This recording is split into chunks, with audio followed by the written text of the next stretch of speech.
Welcome to the Good Old Fashion Masonic Podcast, where we talk all things Masonic while drinking an old fashioned. So this is episode 2 of who Russ and Brian are. We've got comments and feedback. It's like, hey, you interview everyone else. So who are these two dudes? So on the last episode, I had the opportunity to interview Russ, and you got to find out who Russ is, the man and the Mason.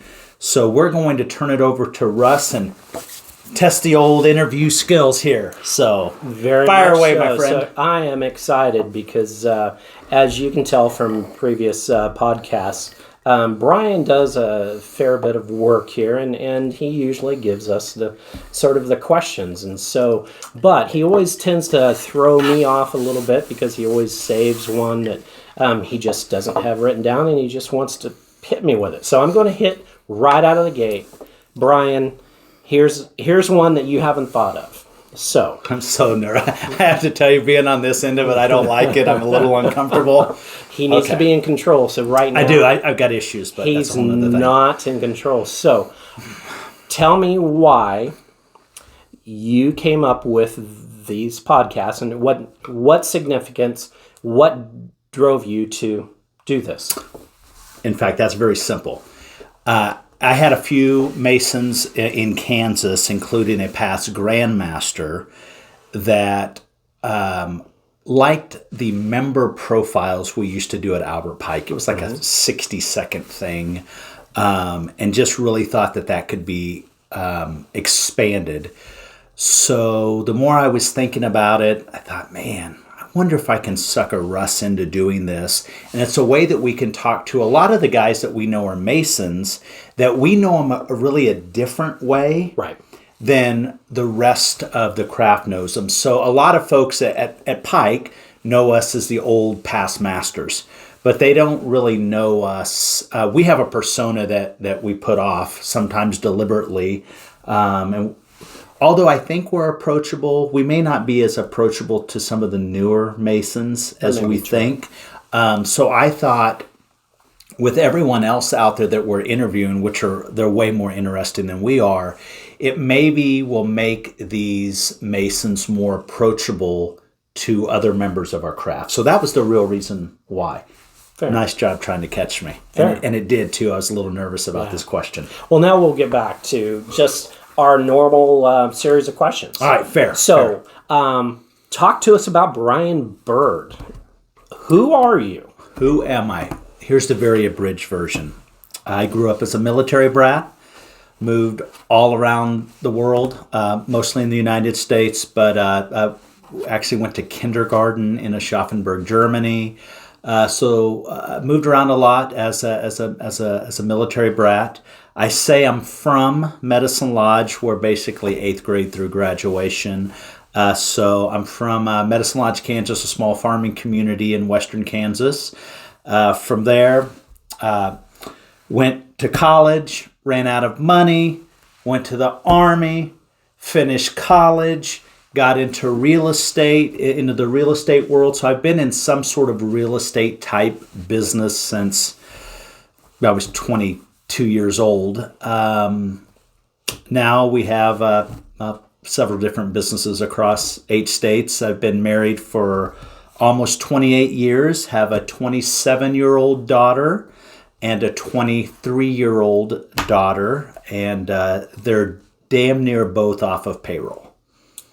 Damn near off payroll. Off of payroll. Because kids, if you're watching, I know you're never really off payroll because your mom's around and your mom will always keep you on payroll. And that's not a slight at my wife, Heidi. That's just a fact. Do you actually think either of them will ever watch this? I do. Okay. I do, because they know. I always say this. I don't talk trash. I just talk, because if I've got something to say, I say it to the person. That's just me. It's hard for some folks. So if there's a time that this comes up, the girls, and including my wife, will know that I'll just lay it out there. There you go. Talk to us about your Masonic journey from the very beginning to today. So I too am a product of an advanced sort of way in Masonry. I got my first degree at Albert Pike very traditionally. In fact, there's when I was getting my first degree, and I won't go into a lot of details, I thought I was going to break Bob Talbot's wrist.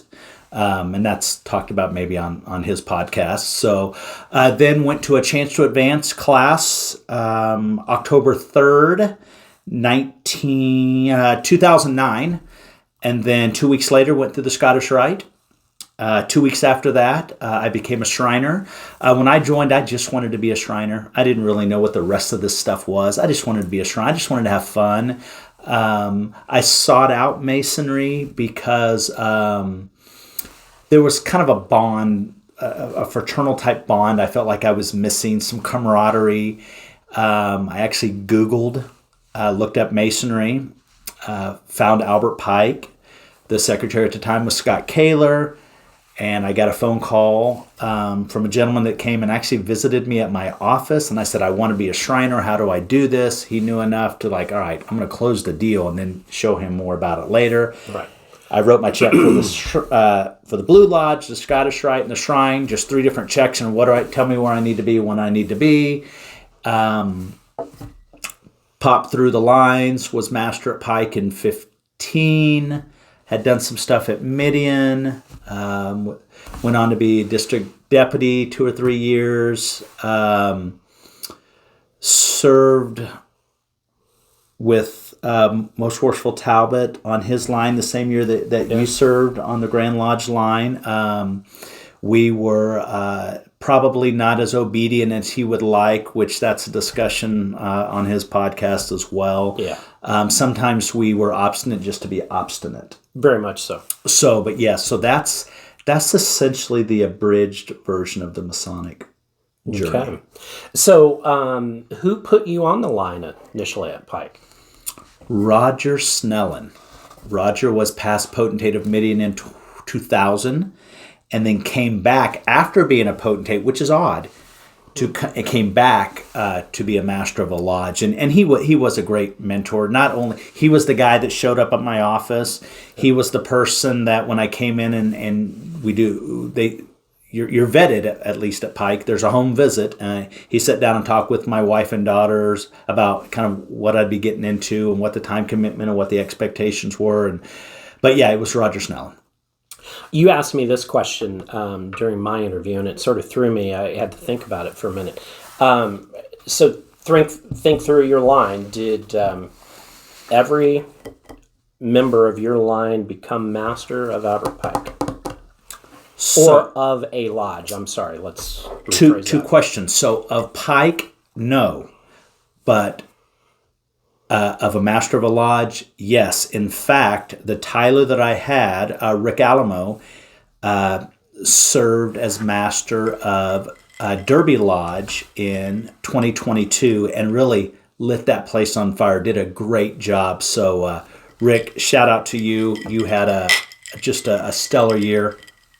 I'm chastised for don't ever cheers without drinking. Apparently, that's the thing if you go back and look, and so that's a thing. So yes, fortunate enough that all of the officers on that line became master of a lodge.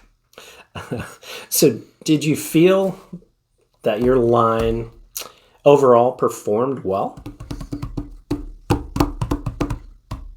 Yes. Give us an example.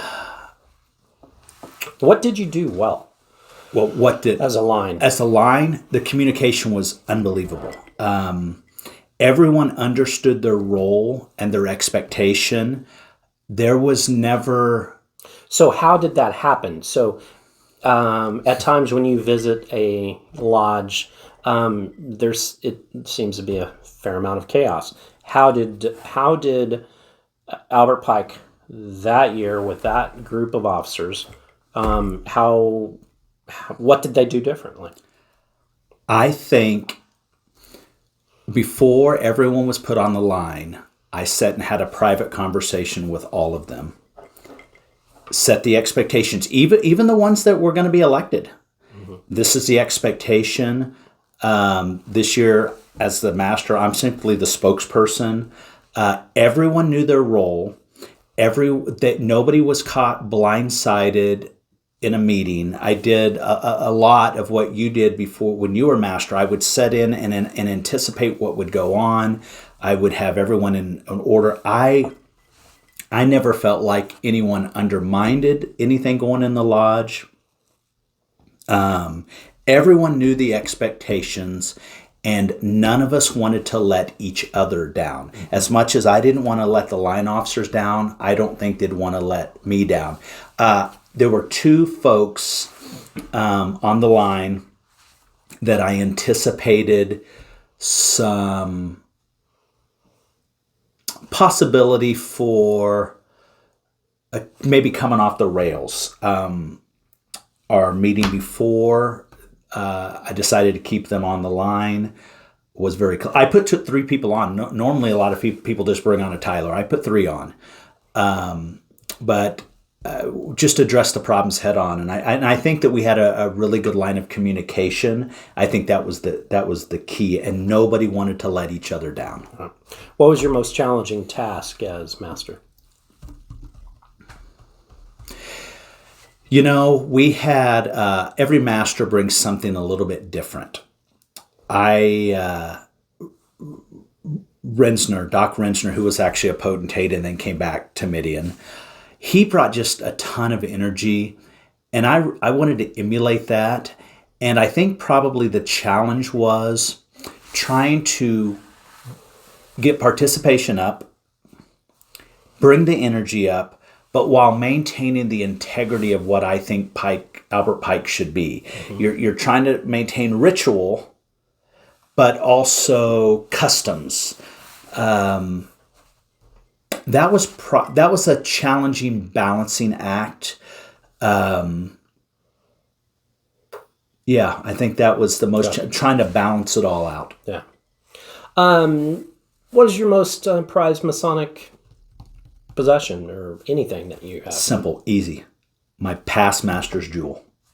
So, and not because it's a past master jewel. So most of the time when you get your past master's jewel, Pike, we've got some of the old ones. Right. The old ones, I've heard all sorts of numbers, but they're worth some money. I've heard from $1,500 to $11,000 on the appraisal. So, and yours probably has your name on it. It does. So, and at least 2 or 3 others. Okay. Mm-hmm. So mine is actually Roger Snellen's. Yeah. It's not the one that I wanted because that means he would have to have passed. And when I was installed, he was my installing chaplain and then passed away in that April. So I didn't want his. But now I'm glad nobody else has it. In fact, I never have changed the nameplate on it. Right. It's still now, if somebody would come up and is like Roger G. Snellen, it's never changing. So when I die, there'll be no remembrance of my name on that at all. And when it's passed on to someone else, hands down, my most prized Masonic possession, not even a distant second. Very cool. Very cool. Yeah. What past master, since you've been in, has moved the needle the most, and why? Man, they all do something a little bit different. Ward put the charity out in public. Love that. Beck got screwed by COVID.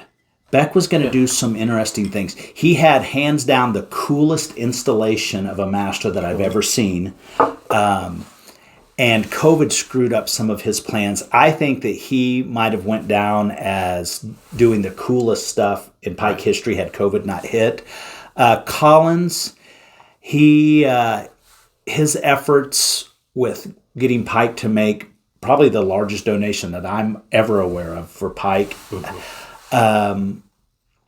I think it's a culmination of all. There's been a lot of people that have moved the needle, but those 3 in general since I was in the East, those three really, I thought, moved the needle and have helped Pike move, keep moving the way it should. It's just not quite moving at the trajectory I'd like to see it, but that's just Masonry right now. Yeah. So I was master in 2004, and in my segment, I talked about how I'd sort of stepped away from Masonry for a period of time to raise family and to do other things. So I kept hearing this would have lunch with buddies, Masonic buddies, and I just kept hearing these rumors of this shrine class.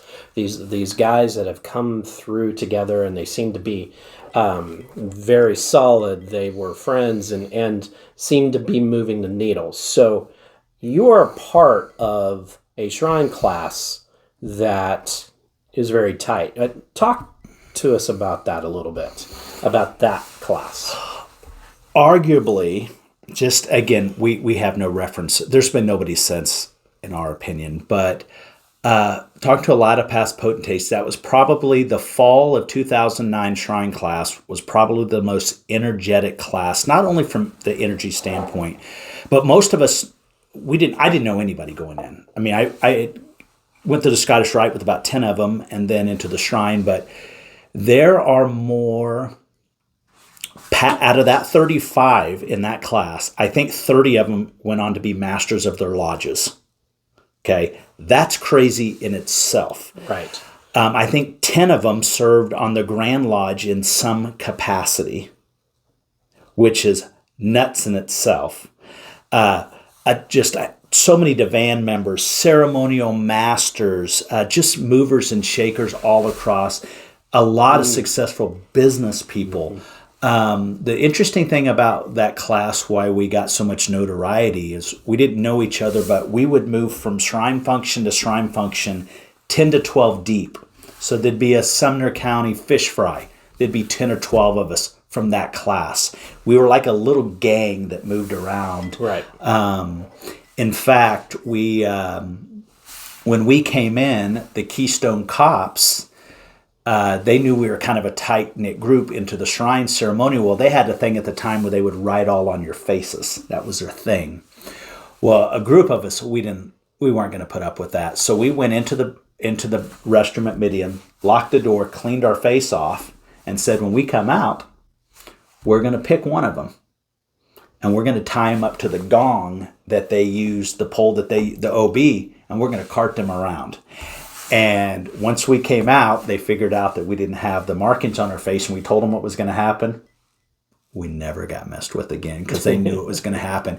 And just so you know, Chris Hahn was our target. He was the one we were going to put on the gong, and they knew it was coming. So, but a great class. Again, not only good Shriners, but really good Masons. But the thing that was the coolest is to have 30 of them be masters of their lodges. That's crazy. Right. I don't think any class on a percentage basis will ever be able to match up with that. So you're a data guy. You love to gather information. I do. I like data. Of those, were there many chance to advance guys out of that? Were majority of them traditional Masons? How did they all become Masons? So I know for sure that 8 of them for sure were C2A that went through the C2A with me. Mm-hmm. I do understand that some of them were C2A guys in another class, but had to wait for the fall to come around. I'm going to guess that a third to close to a half were C2A guys. Okay. Incidentally, only 4 of those guys aren't Masons anymore. That's an interesting, I don't care about other classes. I really have always followed that class because I just, it was interesting because of the energy, and you can come out like a chant but not close. Yeah. And it's just been interesting that class has been able to sustain. Right. Well, we've been friends for a while now, and we have different conversations, and I'm probably privy to certain things that others aren't. And so I know that you've been approached to be Grandmaster, to start that journey, to be potentate, to start that journey. So talk to me a little bit about that. What are your thoughts of the future? Not for me.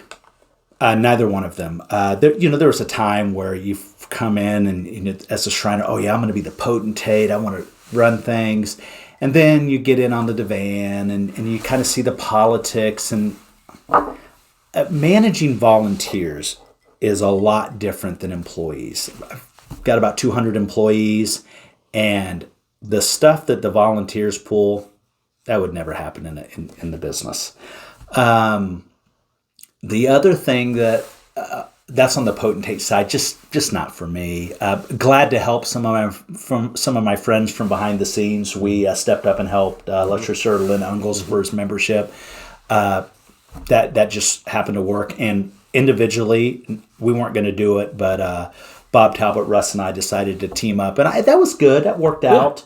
Everyone kind of had their role, and there wasn't a lot of. It just kind of worked. Yeah, it just kind of worked. Here's the other side. Both of those are at least a 5-year commitment. Right.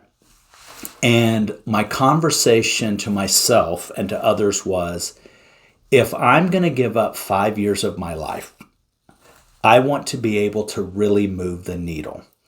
And as cocky and arrogant as I am, I just don't think that I was going to move the needle enough for Masonry in a positive way to justify the sacrifice. Without going into a lot of details, you're given a charge on your first degree to basically balance your time out. I don't think the risk and reward was there, or is there ever for me. So that is something that they say never's a long time, will never happen. Ever. Fair enough. Ever. We ask this of anybody that sits in that middle chair. New Master Masons, new Shriners, anybody you're keeping your eye on, who's just sort of the cream rising to the top? This name comes up a lot, but Dave Thomas needs to be a master at Pike. He needs to get on the line and work his way through. His demeanor is so chill, so cool. He's the guy. Cook, as he works his way through, Matt, he's going to kill it. He brought more energy out on his podcast than I've ever seen out of this dude. Right. But that just shows when he's put under a little bit of pressure what he can do. Right. He's not in lodge with us. Hallberg, he moves the needle. It really is the usual suspects. Yeah. It's the usual suspects, and here's the problem that we do in Masonry is we find 2 or 3 guys and we ride them. We strap a saddle on them, we ride them, and we burn them out. Mm-hmm. And I think we just need some more the quality. There's an argument about quality and quantity all day. I'm a quality guy. Not a quantity guy, but here's the thing: if anybody who agrees with quality, dues have to go up, boys and girls. If you want quantity, you're going to sacrifice some nonsense for that. Yeah. And I think there's a balance of both. It's like our customers. I have customers that pay a service, they never come to our business. We need them to pay the bills. I have the other customers come all the time. They're opening and closing doors and gates. You have to have those as well. I think that we are at a strange crossroads.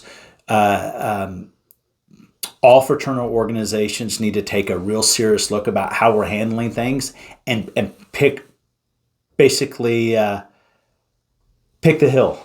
Mm-hmm. What hill are we going to take? Are we going to take the quantity hill, the quality hill, or are we going to take a hybrid hill? Right. I could argue both sides. I'm a product of C2A.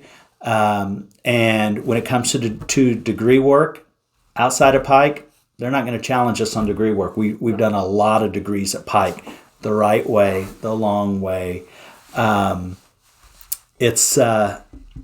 We don't even do it the Pike way anymore. We actually follow. We actually follow. The bylaws. So, yeah. We listen. We always did. We always did. We had a little way. I had a little way, but I think the creative spirit. Creative spirit. Love it.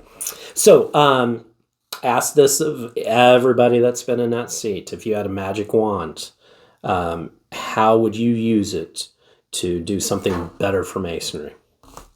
It's simple. It'd be the one thing that where people think that Masons are cultish because they don't understand how an 18-year-old can sit next to somebody like Ross Smith and have a conversation about everything or nothing, and they don't get it. Oh, it must be a cult. No, because we've all been through the same thing. We've all done the same degrees, whether you went short, long, whatever. We have the same. So I wish my magic wand would be that I could just touch somebody on the head and they can see what we see inside the fraternity. Do I like every Mason? Absolutely not. No way. No. And this is not about that. But would I fulfill my Masonic obligations with every Mason? Yes. I don't have to like you to look out for you. There's a difference, right? Yeah. You know, we say this at the house. You know, I love my wife every day, but I don't always like her. And it's the same thing with our brothers. I love all my brothers, but I don't always like you. And I think that that's the magic one I'd like to share with everyone. It's like, it's not a cult, right? But you need to be here. This is a bond that you can't break. It's just a weird thing. Yeah. You brought up Brother Ross Smith. So this is just for later. I think let's do a podcast on some brothers that have passed that influenced us. And there's in memoriam, and there's quite a list just between the two of us. There is. It's huge, and so he's at the top of my list. He is another person we need to get on to really kind of tell that version. We've got to get Fred Smith on. Yes. Not only has he been a potentate, he has a long legacy, but he's taken himself back into lodge and became an unlimited card just holder. Recently. And he didn't do that in his 20s. Yeah. His age starts with a 6. And he's went back, so all you guys, I can't memorize this. I don't want to hear any of that. He might be a borderline savant on stuff like that, but we need to talk to Fred. And his dad, Russ, was master for the first time in his... I can't remember because he always had this 70s, joke that he was 80s, going to be master at 100 in 2025 or whatever the thing may have been. So Ross was a real ambassador of Masonry. Very much so. All right, the time has come. The time that everybody has been waiting for. Question of the day. The question of the day. So, out of this list, one must go. We've played it before. Everyone knows the rules. So, you're a military guy, right? Yes. So, you were in the Army. So, with that being said, which must go? A, Army. B, Navy. C, Air Force. D, Marines. Or E, Coast Guard. Choose wisely, my friend, because you might need one of these and you're just going to make them go away. I know most of you guys are going to think I'm going to go after the crayon-eating Marines and get rid of the Marines. No, you got to have them. Even though they don't go in as many battles as the Army, we can debate this all day, and I'm a data guy, and I can prove that. So we're definitely keeping the Marines. Obviously, Army's going nowhere. So, Air Force. Air Force is interesting. They're, the planes, but the Navy have the plane. But you're still going to keep the Air Force. You need the Air Force. They do a lot of stuff with the refueling. There's just other things. So you need the Air Force. So now you're between the Navy and the Coast Guard. What in the world do you do, Coast Guard? The Navy can do all of that. We don't need you, Coast Guard. Folks that have served, thanks for serving. Thank you for your service. But we're done with you. Coast Guard, you got to go. Navy, you're in. Go Navy. So how about that? Was that what you expected? Pretty much. I've never said go Navy. I about threw up.